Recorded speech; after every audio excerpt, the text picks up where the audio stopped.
Je voudrais vous parler d'une étude qui m'a inquiété et vous expliquer comment remédier au problème qui est pointé dans cette étude.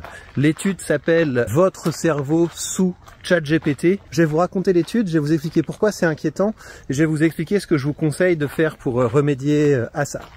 Donc l'étude, c'est des chercheurs qui ont un gros budget parce que ce sont des chercheurs du MIT. Ça veut dire qu'ils ont accès à des électroencéphalogrammes, c'est-à-dire qu'ils peuvent nous faire des activités en connectant des électrodes qui permettent de mesurer l'activité cérébrale.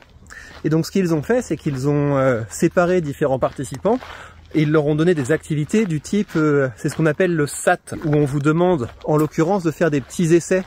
Des essais du type ce qu'on peut avoir dans un cours de philosophie, ou même si je pense que dans la notion d'essai, il y a plus une dimension personnelle qu'une dimension lettrée. Mais bref, on leur demande de répondre à des questions du type, de développer une réflexion sur des questions du type dans une relation, est-ce qu'il faut toujours privilégier la loyauté, faut-il être loyal coûte que coûte, quelle est votre conception du bonheur, des choses comme ça, où on doit prendre un sujet et proposer une réflexion dessus. Ils ont séparé donc les participants en plusieurs groupes et certains ont rédigé en étant assistés par ChatGPT, donc ils pouvaient s'appuyer sur ChatGPT pour rédiger tout ou partie de leur essai, et puis d'autres faisaient leur essai dans une situation brain only, c'est-à-dire en s'appuyant seulement sur leur cerveau. Et donc ce qui a été repéré, c'est que, donc ça on pouvait s'y attendre, mais c'est-à-dire que les gens qui travaillaient avec ChatGPT avaient beaucoup moins d'activité cérébrale, donc c'est-à-dire que le cerveau ne marchait pas du tout à pleine activité, c'est-à-dire qu'ils n'étaient pas impliqués dans la tâche. Et ce qu'on a repéré également, c'est que ensuite quand on leur a fait faire une activité sans ChatGPT, donc ils sont passés d'une activité où ils pouvaient faire un essai assisté par ChatGPT et ensuite ils ont fait un essai sans ChatGPT, et bien leur activité cérébrale était bien inférieure à l'activité cérébrale d'une personne qui avait commencé par faire un essai sans utiliser ChatGPT. Et donc la manière dont ils interprètent ces résultats, c'est que non seulement quand on utilise ChatGPT, on fait des trucs sans le faire, en tout cas pour les activités de rédaction, et ça fait qu'on accumule ce qu'ils appellent une dette cognitive, dans le sens où le fait d'avoir délégué une tâche, ça fait qu'on n'y a pas consacré de l'énergie intellectuelle, et ça fait qu'on a perdu une capacité à régler nous-mêmes les choses, une capacité à faire nous-mêmes la tâche.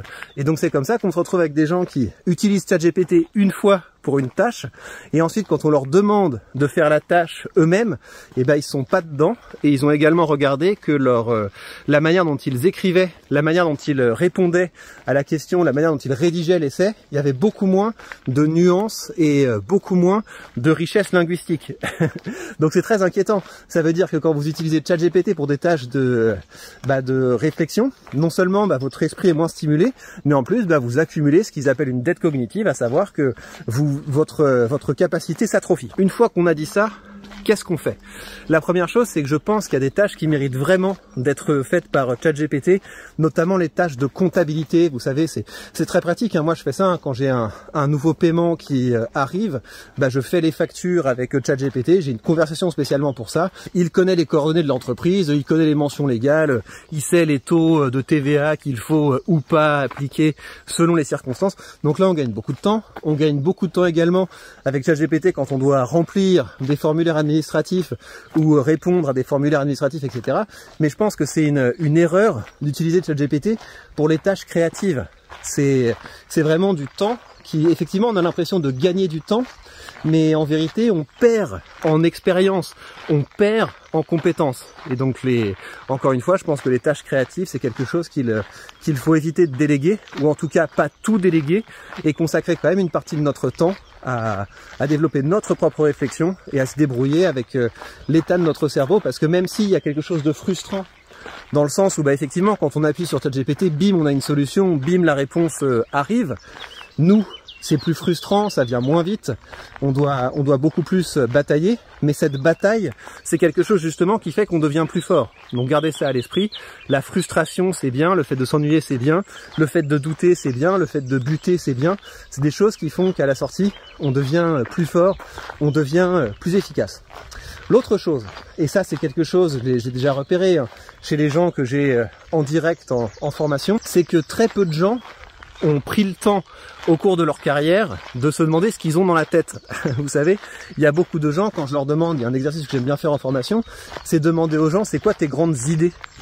Ces grandes idées, ce sont des choses qui sont importantes pour nous, qui guident notre comportement. Avoir une grande idée, ça veut dire qu'on est capable d'exposer une situation dans laquelle il y avait une solution facile. La facilité aurait été de faire ça, mais moi, j'ai décidé de faire plutôt ça parce que ma grande idée, c'est que, etc. Donc je vais vous donner un exemple de ça. Un format comme celui que vous êtes en train de regarder, c'est un format que je considère comme utile, même s'il n'est pas efficace. Si vous regardez les performances de ce genre de contenu, c'est voilà, le temps que je consacre à créer un contenu comme celui-là, c'est du temps que je ne consacre pas sur un contenu plus rentable. Mais vu qu'une de mes grandes idées, c'est que je voudrais faire un raz-de-marée d'intelligence. C'est vraiment un concept auquel je suis attaché depuis très longtemps. Les réseaux sociaux, c'est une caisse de résonance incroyable pour les gens qui ont des idées. Et si elles sont utilisées pour former les gens, pour les aider à grandir, pour les aider à être plus maîtres de leur logos, on peut créer un raz-de-marée d'intelligence et un écosystème comme ça qui se répand avec des gens qui sont plus à l'aise pour partager des idées qui sont utiles aux autres. Et donc c'est pour ça, c'est parce que j'ai cette grande idée, je tiens à cette grande idée depuis longtemps, que je suis capable de faire des choix de ce genre-là. D'un côté, il y a une solution qui est facile à court terme, donc faire simplement du contenu qui marche là maintenant tout de suite, et puis je choisis de temps en temps d'éviter cette voie, parce que mon objectif, c'est également un objectif de plus long terme, de construire une communauté de gens qui sont animés par les humanités en fait. Donc ça c'est quelque chose qui, c'est une grande idée que je peux lister. Il y en a d'autres que je peux lister, mais je vais pas vous embêter avec ça, parce que ce qui m'importe le plus, c'est vraiment le fait que si vous demandez à des gens, vous, quelles sont vos grandes idées, ils ne le savent pas, ils en ont aucune idée. Et donc vous devriez faire ce travail-là. Vous devriez faire ce travail-là, par exemple dans les commentaires, de présenter certaines de vos grandes idées. Et une grande idée, c'est quelque chose que vous pouvez incarner. Et donc comment on incarne une grande idée? On l'incarne en disant, regarde, dans telle situation, j'aurais pu faire ça, mais j'ai choisi de faire ça parce que cette grande idée est importante pour moi. Et puis l'autre chose, vous devez être capable de l'enseigner. Vous devez être capable d'enseigner votre grande idée. Donc moi je peux dire effectivement à quelqu'un qui voudrait participer à ce raz-de-marée d'intelligence, voilà, commence à créer du contenu. Ta stratégie de contenu, elle doit avoir un pilier d'efficacité, elle doit avoir un pilier de développement personnel, mais elle doit avoir aussi un pilier de sens. Toutes ces choses, je pourrais faire des conférences entières autour de cette grande idée, à savoir qu'on a besoin d'un raz-de-marée d'intelligence. Et si vous voulez, je pense que déjà à notre époque, pour les gens que j'ai en formation, des gens donc qui parfois ont 40, 50, parfois 60 ans, que des gens comme ça aient du mal en fait à, je peux dire grande idée, mais je pourrais demander, mais finalement c'est quoi les valeurs qui sont les plus importantes pour toi, c'est quoi selon toi les plus grands problèmes de notre temps.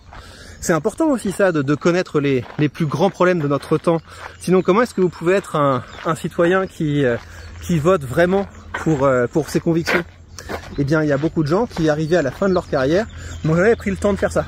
N'ont jamais pris le temps de se demander au fond de quoi je suis fait, quelles sont mes valeurs, quelles sont ces choses que j'ai envie de porter, quelles sont ces choses qui sont importantes pour moi. Et si vous n'avez pas défini ça, c'est très dur après d'être une personne cohérente et d'être une personne inspirante. Et donc, déjà que très peu de temps ont pris le temps dans leur carrière de se demander au fond de quoi je suis fait, au fond quelles sont les choses que j'ai envie de promouvoir, quelles sont mes lignes rouges, etc. Je pense que c'est quelque chose qui va s'aggraver avec ChatGPT, et on va avoir de plus en plus de gens qui seront incapables d'une réflexion avec une certaine profondeur. Ça veut dire qu'il y a une opportunité. Ça veut dire qu'il y a une opportunité pour les gens qui consacrent du temps à de la réflexion. Pour les gens qui n'ont pas simplement une espèce d'assemblage d'apps, de modèles d'IA, de petites prothèses en fait. Vous pouvez maintenant décider de ne plus être dans ce camp des gens qui mettent leur cerveau sous perfusion, et ça va créer une vraie différence. Ça va créer une vraie différence. Si vous êtes capable, comme je le fais un petit peu avec vous, de développer une réflexion sans notes et sans préparation, si vous êtes capable d'être dans ce camp-là, le camp des gens qui ont pris le temps d'écrire un petit peu une fois de temps en temps, bah je pense que vous allez pouvoir beaucoup vous démarquer. Donc ce que je vous conseille, c'est peut-être une fois par jour, si vous n'avez pas le temps, vous le faites au moins 2-3 fois par semaine. Vous prenez un sujet et vous écrivez vous-même. Vous écrivez vous-même sur ce sujet en vous demandant au fond qu'est-ce que j'en pense. Vous pouvez partir d'un sujet d'actualité. Il y a une nouvelle étude qui est sortie, comme je suis en train de le faire avec vous. Il y a cette réflexion qu'on m'a faite, etc. Et vous prenez le temps de produire une réflexion là-dessus. Cette réflexion, vous pouvez la publier. Vous pouvez la publier sur votre Facebook, sur votre LinkedIn, où vous voulez. Mais faites l'effort, pour certains de vos contenus, de rédiger sans l'IA et de renouer avec ce temps où vous vous dites mais au fond est-ce que ce que je fais c'est vraiment bien, j'ai l'impression d'avoir rien à dire dessus. Et tout ce travail est important. Le travail où vous hésitez entre tel ou tel mot, entre telle ou telle phrase, entre telle manière d'attaquer, entre telle manière de conclure, etc. Tout ce travail et tous ces efforts que vous faites, et ben finalement c'est ce qui fait que vous êtes une personne qui a une certaine valeur, une personne qui a de l'expérience. Et on en revient à une différence qui est pour moi importante entre l'expérience et l'expertise. Une IA peut vous donner de l'expertise. Quand vous demandez à l'IA son avis sur telle ou telle chose, eh bien, elle peut le faire. Elle peut le faire avec autant d'expertise que vous voulez. Elle peut citer des sources, etc. Donc ça, c'est de l'expertise. C'est on connaît la théorie. Mais vous, votre travail, et ce qui fait que vous pouvez avoir une valeur ajoutée, c'est que vous savez que en pratique, des fois, ça merde. En pratique, des fois, ça se passe pas comme prévu. En pratique, des fois, on peut se prendre les pieds dans le tapis. Et le fait de vous être pris plein de fois les pieds dans le tapis, le fait d'avoir eu du mal, de vous être battu, eh bien, c'est quelque chose qui fait que vous accumulez de l'expérience. Et cette expérience, en complément de votre expertise, eh bien, c'est quelque chose qui fait que vous êtes une personne vous pouvez aider les autres, accompagner les autres et être une personne ressource. Voilà donc ce que je voulais vous dire. Cette étude est inquiétante, donc c'est bien qu'il y ait des études de ce genre-là. C'est bien que ce soit possible de mesurer les effets de ChatGPT sur le cerveau. Et c'est bien maintenant, une fois qu'on connaît les données, une fois qu'on connaît les résultats, de modifier vos comportements en conséquence. Si vous voulez poursuivre la réflexion, vous avez comme d'habitude l'article qui est tiré de cette vidéo sous cette vidéo justement dans le commentaire épinglé. Et je vous invite également grandement, si vous avez envie justement de travailler sur votre compétence à écrire et à développer une vraie pensée, c'est-à-dire, c'est très grave hein, de déléguer la pensée et la réflexion, eh bien je vous invite à vous emparer, si ce n'est pas déjà fait, de mes 2 livres. J'ai un livre qui s'appelle 12 leçons de rhétorique pour prendre le pouvoir, et j'ai un autre livre qui s'appelle 12 leçons de dialectique pour gagner la guerre des idées. C'est des livres qui vont vous aider justement à mieux organiser votre pensée, et une pensée organisée, ça débouche sur un discours qui est lui aussi plus organisé. Et c'est un grand cadeau que vous pouvez vous faire, parce que vous gagnerez beaucoup de temps une fois que votre pensée sera affûtée, parce qu'ensuite vous pourrez faire des contenus sans trop de préparation, simplement en déroulant cette pensée claire et cohérente que vous aurez pris le temps de façonner. Prenez bien soin de vous et à très vite.